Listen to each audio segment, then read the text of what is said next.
सो ध्यान देना, आपने सभी ने ये पढ़ा है नहीं पढ़ा है, आई डोंट नो।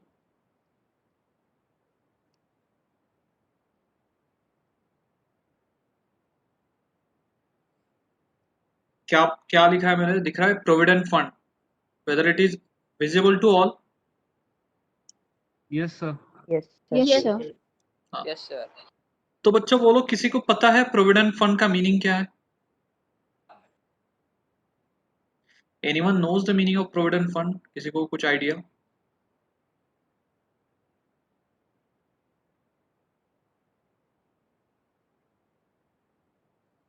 बोलो, है किसी को idea? No sir. No. Okay, see, आपने कभी सुना रहेगा कि चलो कोई इंजीनियर है, उसको सैलरी है 1.5 lakhs पर मंथ। सो आपने यूजुअली वर्ड सुना रहेगा, आपको इन हैंड कितना सैलरी आता है, इन हैंड कितना आता है, उसको इन हैंड आता है 1.3, वैसे सुना रहेगा ना? आई डोंट नो यो आपने सुना है नहीं सुना है। चलो एक एग्जांपल देता हूँ। एक्स वाई जेड कोई पर्सन है, ठीक है, एक्स वाई जेड को मंथली 1 लाख रुपीज सैलरी देती है company. Okay, X Y Z is a person, 1 lakh उसको सैलरी पे किया जाता है। नाउ टेल मी, वो एट द एज ऑफ 58 और 60 वहां तक ही काम कर सकता है? उसके आगे वो काम कर सकता है क्या? उसका कैपेसिटी रहेगा क्या working? Tell me. No. No, अगर sir. अगर वो कंपनी ने डिसाइड किया है कि उसका 60 इयर्स या फिर 55 इयर्स का होने के बाद ही शुड टेक कंपलसरी रिटायरमेंट, वो आगे काम नहीं कर सकता है, ठीक है। So what's the concept? आज तो वो वर्किंग में है, ठीक है, आज उसको सैलरी मिल रहा है, ठीक है, बट आफ्टर रिटायरमेंट उसके एक्सपेंसेस कैसे वो बियर करेगा? आफ्टर रिटायरमेंट चलो मान लो उसको 20,000 पर मंथ का एक्सपेंस है, तो वेदर इट इज पॉसिबल बाद में उसका अर्निंग कुछ है क्या?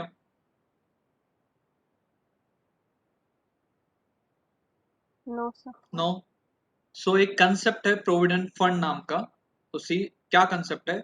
अगर एक्स वाई जेड को आज मंथली 1 लाख रुपीज का पे है, so what government has introduce, government ने एक प्रोविडेंट फंड एक्ट लाया था, उसके अंडर क्या इंस्ट्रक्शंस दिए हैं?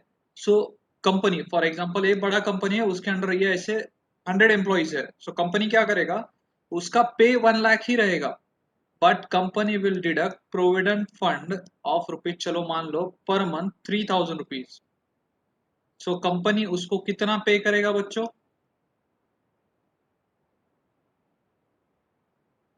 बोलो।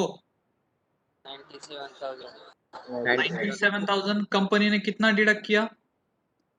3,000। 3,000। 3,000. तो चलो मान लो 55 इयर्स कंपनी, उसका मान लो चलो उसने 30 इयर्स कंपनी में काम किया है। ओके, वन सेकेंड ना, it is assume that company में उसने 30 इयर्स काम किया है। सो 30 इयर्स में पर ईयर उसका कितना सेविंग हो जाएगा? प्रोविडेंट फंड में कितने पैसे डिडक्ट हो जाएंगे? 3,000 अगर मंथली होता है तो ईयरली कितना डिडक्ट होगा उसका? 36,000। 3,000 इंटू 12 पर ईयर कितना डिडक्ट हो रहा है Yes, उसका? sir. 36,000। और 30 Yes, ईयर अगर उसने जॉब किया तो उसके कितने डिडक्ट होंगे?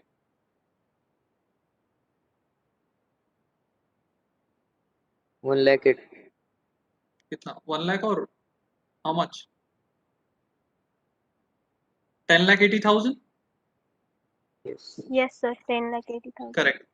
So this 10,80,000 he will get eight the time of retirement. Retirement जब होगा उसका, तब उसको ये फंड मिलेगा कि आगे वो फ्यूचर पर्पज के लिए, सर्वाइवल के लिए उसको काम में आएगा। So now tell me, now think from the firm angle. See, this is your firm. Okay, ये आपका फर्म है, आपका ये एम्प्लॉय है, चलो एक्स वाई जेड, इनका आप प्रोविडेंट फंड डिडक्ट करते हो।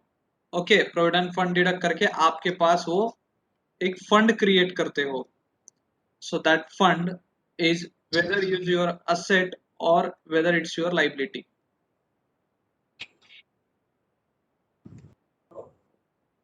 Liability. From the angle Liability. of firm, huh?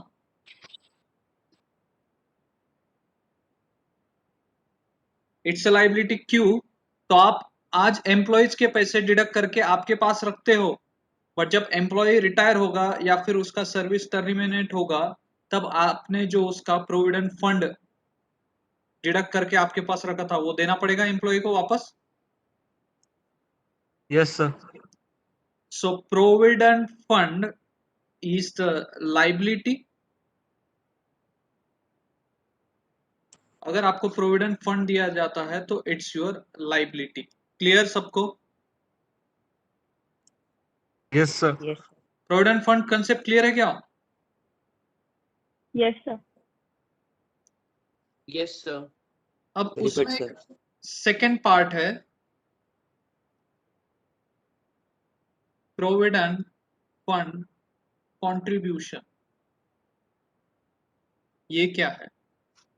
चलो फॉर दिस ईयर, चलो मान लो फाइनेंशियल ईयर 2021 के लिए आपने एम्प्लॉइज का 1 lakh rupees provident fund deduct किया।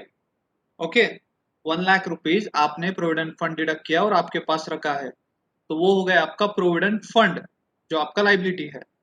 बट गवर्नमेंट या फिर आपका, चलो एम्प्लॉय के वजह से आपका इतना कंपनी बड़ा होता है, so it's your social obligation. तो क्या करते हो आप, फर्म का भी कुछ प्रॉफिट वो प्रोविडेंट फंड में डोनेट करते हो, लाइक प्रोविडेंट फंड कंट्रीब्यूशन। अब ये प्रोविडेंट फंड किसका है? एम्प्लॉयज का है।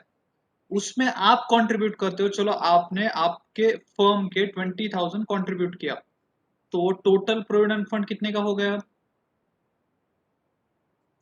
1,20,000. पर ये 20,000 क्या हो गया? प्रोविडेंट फंड कंट्रीब्यूशन हो गया। Yes, sir. Yes, sir. याद रखना, एम्प्लॉयर जो प्रोविडेंट फंड में कंट्रीब्यूट करता है उसको प्रोविडेंट फंड कंट्रीब्यूशन बोलते हैं, and that's the expense for the employer. वो उसका एक्सपेंस हो गया ना इनडायरेक्टली, क्योंकि उसका कुछ ऑब्लिगेशन था क्या? नहीं, उसने एम्प्लॉयज के वेलफेयर के लिए कुछ पार्ट कंट्रीब्यूट किया है, and that contribution is called as provident fund contribution. So provident fund is a different thing. Provident fund का मीनिंग क्या है कि आपने एम्प्लॉयज के पैसे डिडक्ट करके at the time of retirement को पे करने वाले हो, तो that money is called as provident fund, and that's a liability of the business. First thing clear? Yes, sir. सब लोग? Yes, Yes, sir. Second thing is what? Yes, sir. कि वो fund में आप कुछ कंट्रीब्यूट कर रहे हो, means you are contributing, your firm is contributing some amount, so that amount is called as provident fund contribution, और वो अमाउंट आपका एक्सपेंस रहेगा, तो आप वो प्रॉफिट एंड लॉस अकाउंट में लिखोगे। Clear? Yes, sir. So these two things are clear, provident fund and provident fund contribution. yes, sir. Yes, sir. फिर third Yes, part sir. Is provident fund investment. Investment word समझ के ही क्या है ये? Asset. Asset. Set.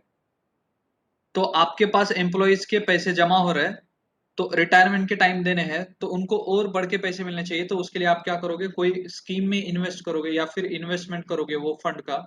That fund is the asset of the firm. तो provident fund investment अगर word आया तो कहां पे लिखोगे? Asset. Balance sheet. Balance sheet asset side. Asset side. And the fourth one is interest on provident fund, जो maximum student wrong करते हैं एग्जाम में। आपको अगर ट्रायल बैलेंस में इंटरेस्ट ऑन प्रोविडेंट फंड दिया, तो आप कहां पे लिखोगे बच्चों इसको? क्या लगता है आपको, एक कॉमन सेंस यूज करके? Profit and loss credit side. बोलो, और किसी को अलग लगता है कुछ?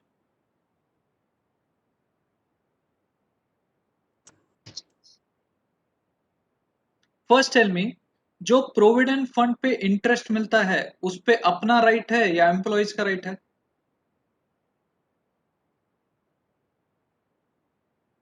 बोलो बच्चों।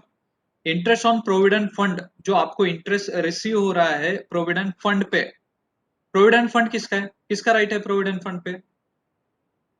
Employees. एम्प्लॉइज का राइट है ना, कल जाके जब वो रिटायर होगा तो ये प्रोविडेंट फंड किसको देना पड़ेगा? Employees. अगर सब लोग थोड़े 2-4 लोग भी बोलोगे तो मेरे को अच्छा लगेगा, आपको समझा है। टेल मी बच्चों, प्रोविडेंट फंड पे किसका राइट रहेगा? Employees. Employees Employee. का। और अगर प्रोविडेंट फंड पे अगर आपको कोई इंटरेस्ट मिल रहा है तो वो इंटरेस्ट पे भी किसका राइट रहेगा फिर? Employees. एम्प्लॉइज। Employee. सो ये इंटरेस्ट आपका इनकम है क्या? No, sir. No, sir. तो No. अगर ट्रायल बैलेंस में इंटरेस्ट ऑन प्रोविडेंट फंड आता है, so add in provident fund on liability side. You will not write in profit and loss account, it's not your income, वो firm का income नहीं है, it's the income received on provident fund. और provident fund पे अगर employ का right है तो वो फंड पे जो इंटरेस्ट मिलता है उस पे भी एम्प्लॉय का ही राइट रहेगा। तो अगर ट्रायल बैलेंस में इंटरेस्ट ऑन प्रोविडेंट फंड दिया है तो आपको क्या करना है, प्रोविडेंट फंड जो लाइबिलिटी साइड लिखा ना, उसमें ऐड करना है interest on provident fund. Clear? Yes, sir. Yes, sir. Yes, sir. Again I will repeat. First one क्या था बच्चों? Provident fund. Provident fund. Provident fund. क्या मीनिंग है प्रोविडेंट फंड का? It's like a retirement saving. It is the monthly deduction made from the salary of the employ. Employ का salary का जो part है उसमें से ही कुछ डिडक्शन करके आप रखते हो, और वो कब दोगे आप उसको? एक तो रिटायरमेंट के टाइम पे, या फिर अगर उसका कुछ डेथ वगैरह हो गया तो तब दोगे। सो रिटायरमेंट के टाइम आप उसको फंड दोगे।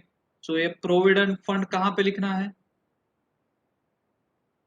Balance sheet liability side. Balance sheet liability side. Balance sheet liability side. Provident fund concept clear है सबको? Yes, sir. Yes, sir.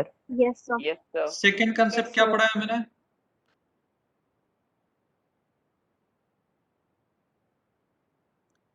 Provident fund contribution. So provident fund contribution कहाँ पे लिखोगे बच्चों? Profit and loss debit Yes. side. Profit and loss account debit side. Because it is the contribution made by the employer. Firm ने जो उसका कुछ part उसमें contribute किया है, and that's a expense. So provident fund contribution word आया तो आप उसको profit and loss debit side लिखोगे। Clear? Yes, yes, sir. Yes, sir. Third one is provident fund Provident fund investment. Investment. ये कहाँ पे लिखोगे बच्चों? Balance sheet asset side. Balance sheet asset side. और last one interest on provident fund, क्या करोगे? Provident Add fund in match. provident fund. Add in provident fund in liability side. Whether this provident fund concept is clear to all? Yes, sir. Yes, sir. Yes, Anyone sir. is having any Yes, doubt? sir. Yes. Yes, sir. Anyone is having any doubt? किसी को कोई doubt रहेगा तो अभी पूछो। मैंने आपको logical reasoning समझा ना प्रोविडेंट फंड का? Yes, sir. Yes, sir. Okay, so I am taking the question on that only. I am starting the question. Okay, so the question is, see, next question is small one, but उसमें concept है इसलिए वो question ले रहा हूं मैं।